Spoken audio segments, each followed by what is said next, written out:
12장에서는 마리아가 예수님 발을 씻겨 드렸습니다. 13장에서는 예수님이 제자들의 발을 씻기십니다. 이것은 모두 십자가와 연결이 되어 있습니다. 마리아는 예수님 발을 씻음으로써 예수님의 십자가 죽음을 예비했고, 예수님은 제자들의 발을 씻김으로써 십자가 죽음의 의미를 드러내십니다. 예수님 사랑이 어떠하며 그 사랑이 어떻게 적용이 되어야 됩니까? 말씀을 통해서 서로 사랑할 수 있는 믿음 주시기를 기도합니다. 1절을 같이 읽어보시겠습니다. 시작. 6월절 전에 예수께서 자기가 세상을 떠나 아버지께로 돌아가실 때가 이른 줄 아시고 세상에 있는 자기 사람들을 사랑하시되 끝까지 사랑하시니라. 흔히 사랑하면은 끝까지 갈 걸로, 당연히 끝까지 갈 걸로 생각을 하지만 대부분의 사랑은 끝까지 가지 않습니다. 사랑하는 사람이 달라지거나 사랑받는 사람이 달라지거나 아니면 둘 다 달라지기 때문입니다. 제자들이라고 해서 예외가 아니었습니다. 2절을 보면 마귀가 가룟 유다의 마음에 예수님 배반할 생각을 넣었습니다. 가룟 유다가 처음부터 나는 예수님 배반하여서 역사의 이름을 남겨야지, 그런 마음으로 제자로 출발하지 않았을 것입니다. 오히려 예수님을 하늘만큼 존경하는 마음으로 예수님의 최고의 제자가 되어야겠다, 그런 마음으로 출발했을 것입니다. 그런데 멀리서 보던 제자 생활과 가까이에서 겪은 제자 생활이 다른 것이었습니다. 능력자 예수님은 영광의 길이 아닌 죽음의 길을 가겠다고 고집하시고, 세상의 권력자들은 틈만 나면 쳐들어올 기세로 압박하는 것이었습니다. 권력을 추구하지 않는 이상하신 예수님과 불안정한 제자 생활, 유다는 그 사이에 끼어서 점점 피곤해졌고 유다의 마음은 점점 그렇게 차갑게 식어가기 시작했습니다. 언제부터인가 마귀가 심는 불평, 손해의식에 마음을 열기 시작했을 것입니다. 결국 돈이라도 건지는 것이 남는 것이다, 이 마귀의 소리가 점점 유다의 마음에 힘을 얻기 시작했습니다. 물론 힘든 상황을 만나면 모든 사람들의 마음이 다 변질되는 것은 아닙니다. 사실 힘든 길로 따진다면 예수님이 제일 심합니다. 모든 것을 희생했는데 멸시, 조롱, 죽음의 고통으로 돌아옵니다. 하나님의 뜻을 따라서 십자가의 길을 갔는데 제자들은 오해하고 도망치고 부인하고 배반합니다. 상황만 생각하면 제자들이나 사명 모두 팽개치고 멀리 떠나버려야 할 것 같습니다.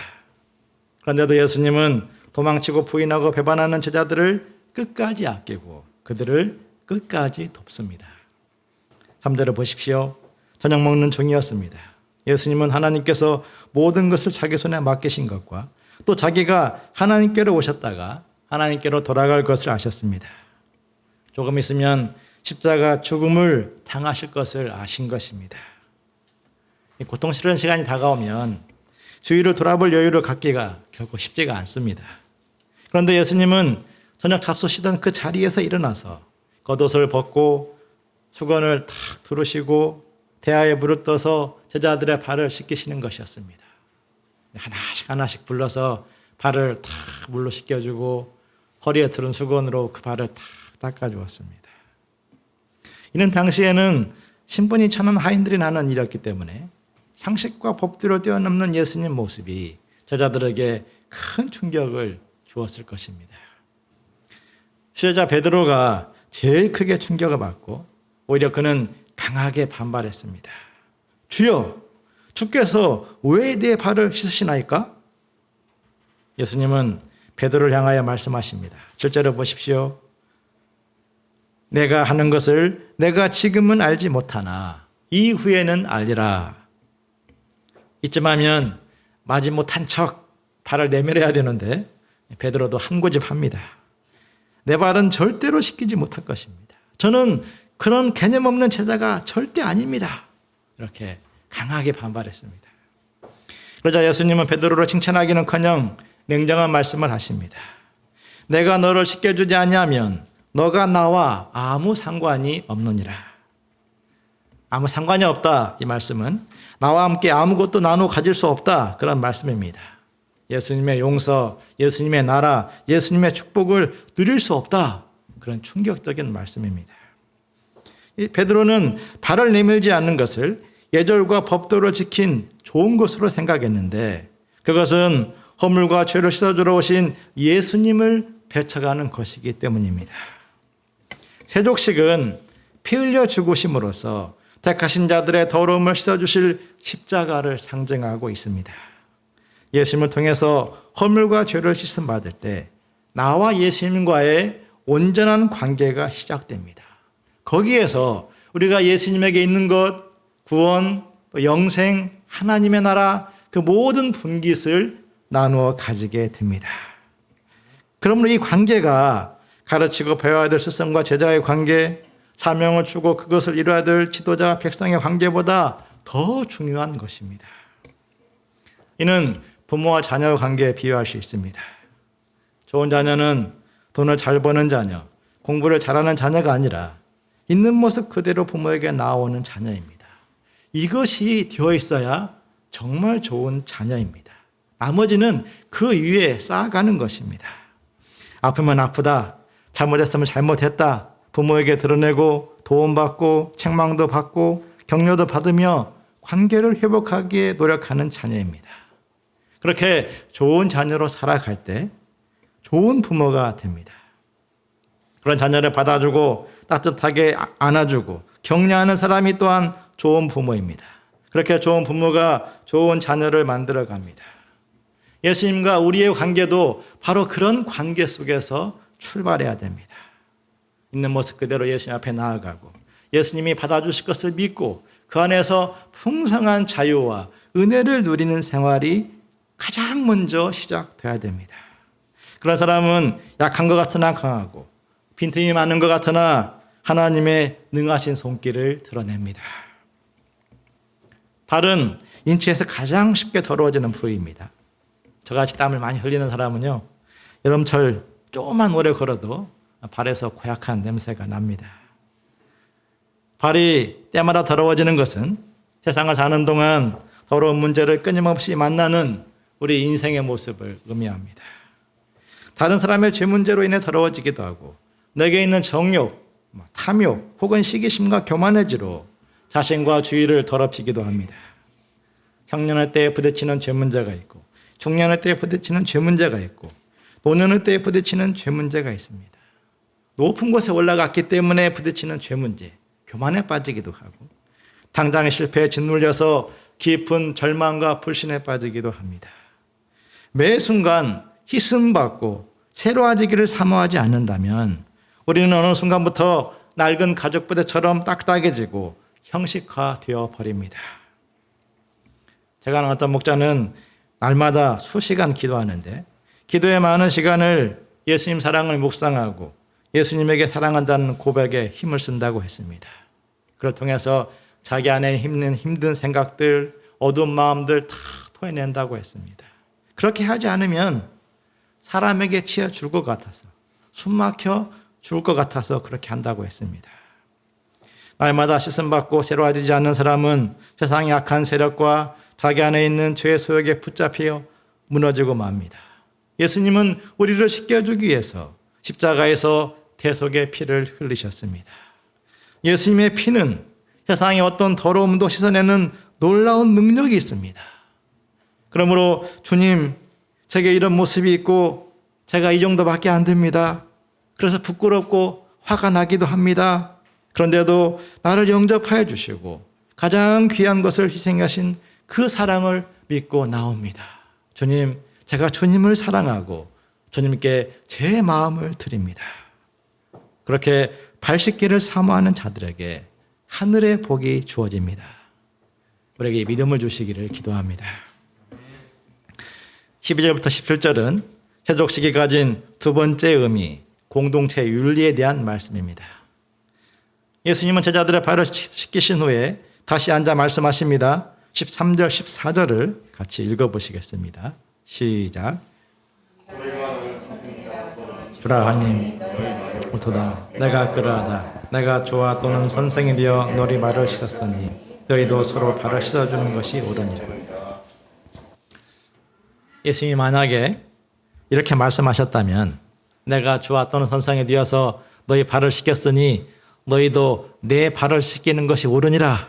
이렇게 말씀하셨다면 아마 제자들은 앞다투어 예수님 발을 씻기려고 경쟁적으로 달려들었을 것입니다. 그러나 예수님은 너희가 서로 발을 씻겨주는 것이 옳다라고 말씀하십니다. 예수님과 제자들의 관계는 제자들 서로의 관계로 발전되어야 한다는 말씀입니다. 그것이 옳다, 로펄, 하나님 나라의 법이라는 것입니다. 세상에도 발을 씻기는 법이 있습니다.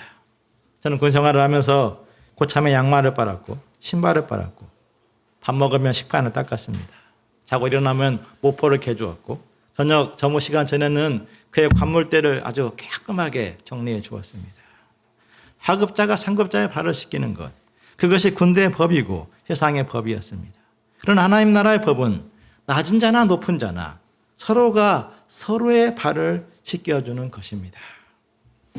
서로 발을 씻어주는 것은 서로의 약점, 허물을 담당하는 것을 의미합니다. 담당한다는 것은 약점이나 허물이 드러났을 때 비난하여 무너뜨리지 말고 다시 일어서고 극복할 수 있도록 도와주는 것입니다. 우리의 본성은 상대방의 허물에 대해서 지나치게 예민한 경향을 갖고 있습니다. 저런 모습이 있구나. 그 정도로 넘어갈 수 있는 문제인데도 헐, 대박. 이게 인간이야? 이렇게 확대시키고 싶어 합니다. 불쌍히 여기는 마음보다도 판단과 정죄하게 익숙합니다. 15절을 보십시오. 그러므로 예수님은 본을 보이셨다고 말씀하십니다. 서로 사랑은 이론으로 되는 것이 아니라 본이 있어야 됩니다. 먼저 본을 보이지 않으면서 서로 사랑해야 된다는 외침만 있으면 그 사랑은 공허한 메아리가 되고 맙니다. 종이 주인보다 크지 못하고 보냄받은 자가 보낸 자보다 크지 못합니다. 우리는 예수님 말씀으로 순종하는 거기에 첫 번째 가치를 두어야 됩니다. 내 발은 내가 씻고 네 발은 네가 씻자. 지극히 합리적일지 모르지만 거기에는 예수님 약속하신 복이 없습니다.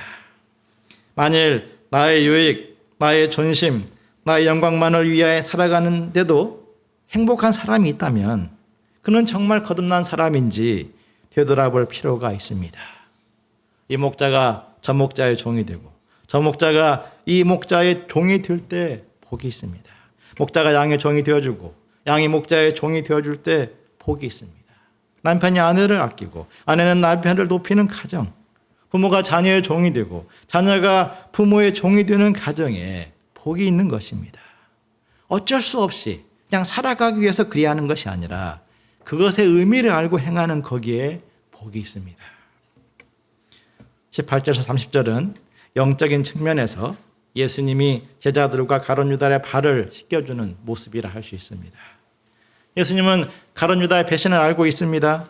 다윗이 압살롬 반역 때 친구 아히도벨의 배신으로 끔찍한 고통을 당했던 것처럼 예수님 또한 제자들의 배신으로 발꿈치를 물어뜯기는 끔찍한 고통을 당합니다. 다윗 왕국이 위기를 만난 것처럼 제자 공동체 또한 위기를 만나게 됩니다. 마귀는 유다의 배신을 통해서 예수님과 제자 사이, 제자와 제자 사이를 파괴하는 목소리를 끊임없이 풀어놓을 것입니다. 예수님은 우리를 제대로 알긴 아셨는가? 우리는 정말 함께했던 동로였는가? 우리가 앞으로 무엇을 한들 또다시 이런 결과를 반복하지 않을까? 그런 목소리들을 통해서 불신과 또 냉랭함과 더 이상 할 수 없다는 무기력을 심고자 합니다. 이전에 은혜로 했던 기억들을 다 빼내고 하나님의 섭리를 흔들고 앞으로의 비전을 망가뜨리고자 합니다. 마귀의 노림수는 결국 사랑할 수 없는 이유를 만들어내는 것입니다. 그런 생각들로 제자들의 영혼을 더럽히고 제자 공동체를 싸늘하게 만드는 것입니다. 19절 20절을 보십시오. 그러므로 예수님은 일이 일어나기 전에 미리 말씀하신 것입니다. 예수님이 무지하고 무능하여 유다의 배신을 막지 못한 것이 아닙니다. 제자의 뼈아픈 배신이 있을지라도 예수님을 통한 하나님의 섭리를 흔들 수 없으며 어떠한 어둠 가운데서도 하나님이 하시는 일은 반드시 이루어집니다. 다윗 때에도 그랬던 것처럼 예수님 때에도 그러하고 지금 우리 시대에도 그러합니다. 마귀의 역사는 항상 있었습니다. 하나님 역사는 또한 그것을 딛고 일어섭니다. 그러므로 어두운 생각에 사로잡히지 아니하고 서로 씻어주기에 힘쓴다면 더러운 마귀의 공격을 물리치고 신앙 공동체를 지킬 수 있습니다. 물론 그것은 비범한 영적 싸움을 요구합니다. 21절을 보면 예수님은 괴로운 마음으로 말씀하십니다. 너희 중 하나가 나를 팔리라. 예수님은 바리새인들이 막 눈에 불을 켜고 죽이려고 할 때도 당당하셨습니다. 그런데 그 예수님이 제자의 배신에는 무척이나 괴로워하십니다. 흔히 마음이 힘들면은 둘 중에 하나를 선택합니다. 힘들게 하는 사람을 정죄하고 잘라버리든지 아니면 무관심 모드로 관심을 꺼버리든지 합니다.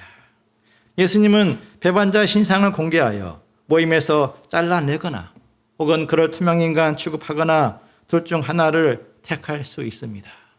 그러나 예수님은 유다의 프라이버시를 끝까지 지켜주면서 아울러 그와 끝까지 씨름하십니다. 가룟 유다만 알아들을 수 있는 말씀으로 그에게 강력하게 도전하십니다. 그로 인해 제자 공동체는 혼란에 빠집니다. 22절을 보면 서로를 보며 누구에게 하신 말씀인지 의심하기 시작합니다. 와, 저가 배신한 사람이 아니야? 이렇게 의심하기도 합니다. 사도 요한도 몰랐고 베드로도 몰랐습니다. 예수님의 사랑을 많이 받은 요한이 결국 주여 그가 누구입니까? 물어봐야 될 정도였습니다. 26절을 보십시오. 예수님 말씀하십니다. 내가 떡 한 조각을 적셔다가 주는 자가 그니라 하시고 곧 한 조각을 적셔 가룟 유다에게 주셨습니다. 그리고 유다에게 말씀하십니다. 내가 하는 일을 속히 하라. 가룟 유다는 가슴이 콩닥콩닥 했을 것입니다. 만약 그가 거듭났고 정말 하나님을 경외하는 사람이었다면 지금이라도 두렵고 떨림으로 엎드려 회개했을 것입니다. 주여, 제가 지금 나의 약함을 회개합니다. 나를 용서하여 주옵소서. 그러나 유다는 예수님의 떡 한 조각을 받고도 회개하지 않았습니다. 이미 사탄이 유다의 마음속으로 들어가서 그 마음을 차지해 버렸기 때문입니다. 사탄의 종이 되면 놀라운 사랑을 받아도 돌이키지 못합니다. 인내하고 기다려도 감동받지 않고 죄를 깨우치고 씨름하여도 회개하지 않습니다. 28절을 보십시오.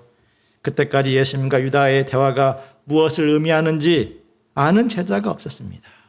어떤 이들은 총무인 유다에게 명절에 쓸 물건을 갖다 주라 말씀으로 들었습니다. 혹은 가난한 사람들에게 무엇을 갖다 주라 그런 말씀으로 듣기도 했습니다. 유다는 총무이니까 결코 배반하지 않을 거야. 그리 생각했는지도 모릅니다. 아무튼 가장 큰 이유는 제자들 서로가 서로의 발을 씻어주는 그런 관계가 아니었기 때문일 것입니다. 예수님은 배신의 시간, 고통의 시간을 어떻게 견디셨습니까? 31절을 보십시오.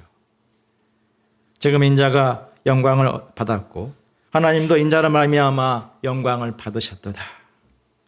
자기 사람들을 끝까지 사랑하는 것, 그 모습이 스스로를 영광스럽게 하였고 하나님 아버지를 영광스럽게 하는 것임을 믿으신 것입니다. 예수님은 오히려 세상에 남아있는 제자들, 작은 자들을 걱정하십니다.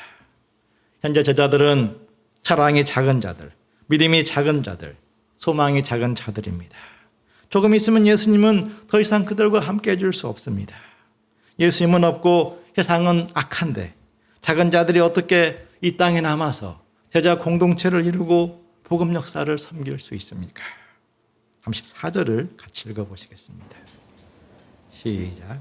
새 계명을 주노니 서로 사랑하라. 내가 너희를 사랑한 것 같이 너희도 서로 사랑하라. 서로 사랑하라. 이 계명은 실은 새 계명은 아닙니다. 레위기 19장 18절에 내 이웃 사랑하기를 내 자신과 같이 사랑하라. 이미 말씀하신 계명입니다. 그런데 예수님은 왜 새 계명이라 말씀하신 것입니까? 이는 첫 번째 계명, 절대적인 계명의 뜻으로 말씀하신 것입니다. 하나님이 에덴 동산에 있던 아담에게 한 가지 계명을 주었습니다. 그것은 모든 나무의 실과는 임으로 먹을 수 있지만 선악을 알게 하는 나무의 실과는 먹지 말라. 아담이 이 계명을 지키면 에덴의 축복을 누릴 수 있고 이 계명을 지키지 않으면 에덴의 축복을 빼앗기게 됩니다. 서로 사랑하는 계명이 그와 같은 것입니다. 제자 공동체가 서로 사랑하면 예수님으로부터 오는 모든 복을 누리게 됩니다. 반면 서로 사랑하지 않으면 모든 것을 갖춘 모임이라 할지라도 예수님으로부터 오는 모든 축복을 누리지 못하게 됩니다.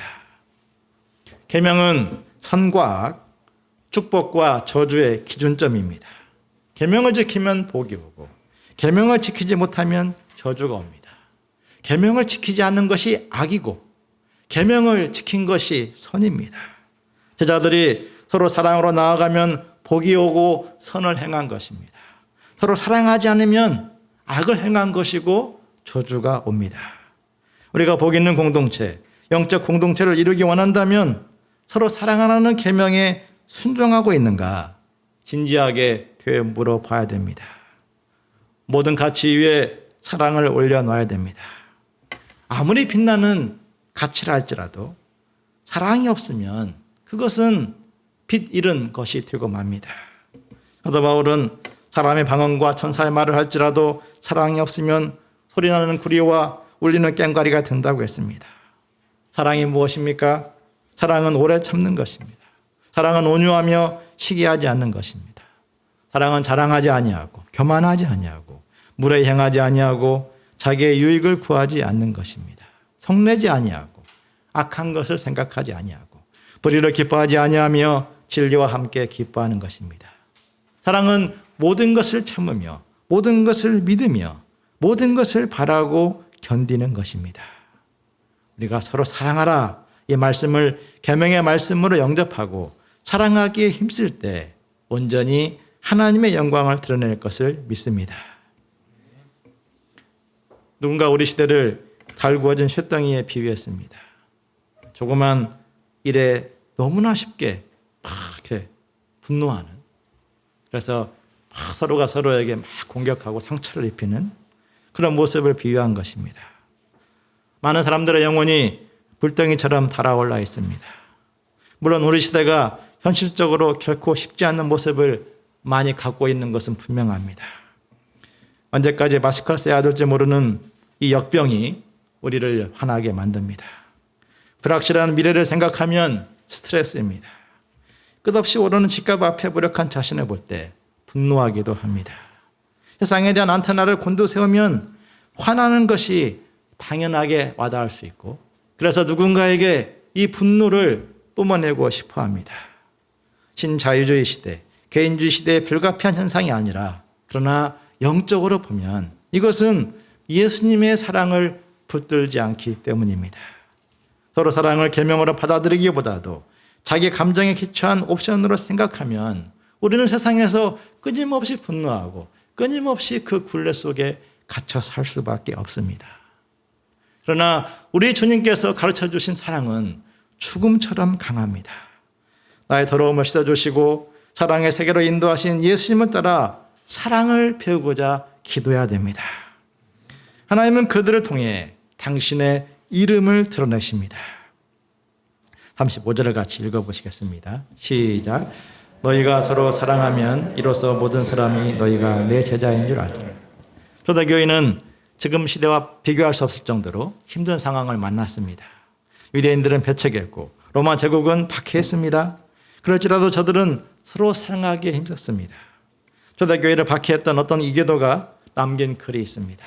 보라, 이 그리스도인들은 서로 얼마나 사랑하는지를, 그리고 서로를 위해서 기꺼이 죽을 각오가 되어 있는 모습을.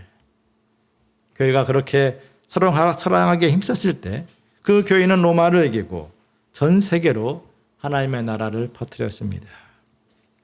시대가 어려울수록 우리는 서로 사랑하고 있는지 돌아봐야 됩니다. 크고 웅장한 예배당이나 풍성하고 다양한 프로그램이 세상을 이기는 비결이 될 수 없습니다. 그런 것들은 있으면 좋지만 없어도 사실은 문제되지 않습니다. 서로 사랑할 수만 있다면 세상에 어떤 어둠이 닥쳐올지라도 그것을 견딜 수 있고 이길 수 있기 때문입니다. 이 서로 사랑은 서로 사랑하기가 쉬웠던 시대는 없었습니다. 서로 사랑하려면 전심전력해야 됩니다. 기도해야 되고 말씀을 의지해야 되고 하나님 나라를 소망하며 믿음을 지켜야 됩니다. 우리에게 하나님께서 은혜를 주셔서 이 길을 가게 하시기를 기도합니다. 그를 통해서 하나님의 축복을 체험하고 세상을 이기는 비결임을 확신할 수 있기를 간절히 기도합니다. 기도하겠습니다.